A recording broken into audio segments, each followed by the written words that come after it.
আলাইকুম। আশা করি আপনারা সবাই ভালো আছেন। আজকে কথা বলবো মোহাম্মদ জামাল হোসেনের সাথে। উনি এসেছে সুদূর কুষ্টিয়া মেহেরপুর থেকে। আমার কথা শুনে উনি এসেছেন নওগাঁতে, এত দূর থেকে চিকিৎসা নিতে আসছে। তো সেহেতু তার সাথে আমরা একটা কথা বলার আগ্রহ প্রকাশ করলাম। তো তার মুখে শুনি সে কেমন আসছে এবং এখন কেমন আছে। হ্যাঁ জামাল, বলেন তো ভাই কি অবস্থা, কেমন আছেন? আসসালামু আলাইকুম। আমি জামাল। আমি আমার বাসা মেহেরপুর। সরকারি হাসপাতালে ভর্তি ছিলাম এক সপ্তাহ। ভর্তি থেকে আমার পেটে যন্ত্রণা করে, কিন্তু ওরা পরীক্ষা করে কোনো কিছু ধরা পড়ে না। তারপর আমি ধরা পড়ে না, তখন বাসা থেকে বলে রাজশাহী যাওয়ার জন্য। রাজশাহী যাওয়ার উদ্দেশ্যে বাসা থেকে আসি। তারপর আমার খালাকে সাথে করে রাজশাহী যাবো। তো খালা বললো এখানে নওগাঁতে ডাক্তার আছে গ্যাসের জন্য, ভালো ডাক্তার, পেটে যন্ত্রণা করছি দিয়ে দেখালে আমাকে ডক্টর মামুনুর রশিদ স্যারের কাছে নিয়ে আসলো।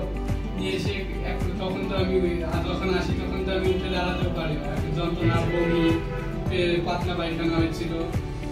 যন্ত্রণাতে কোনোভাবে আমি আর কোনো আমার কোনো ছিল না, একেবারে খুব বেশি অসুস্থ ছিলাম। উঠে দাঁড়ানোর সময় সবকিছুতে শক্তি হারিয়ে যাচ্ছিল, যন্ত্রণা কমছিল না। তখন বাসায় খুব ছিল।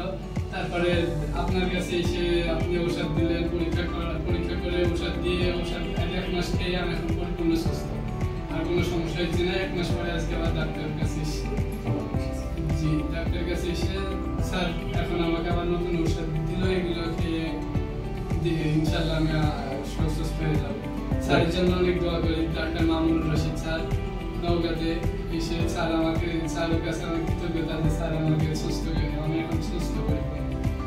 আলহামদুলিল্লাহ, সুস্থ করার মালিক আল্লাহ। আমরা জাস্ট শুধু ছিলাম মাত্র।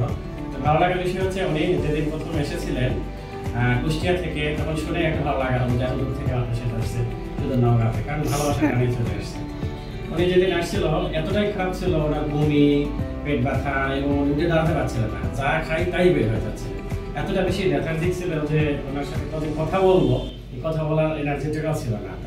আল্লাহর মধ্যে আল্লাহ ওনাকে সুস্থ রাখছে, এখন চিকিৎসা করে আল্লাহ ভালো রাখছে, এই জন্য আল্লাহকে শুকরিয়া আদায় করছি। তো ঠিক আছে, ভালো লাগলে ভালো থাকবে।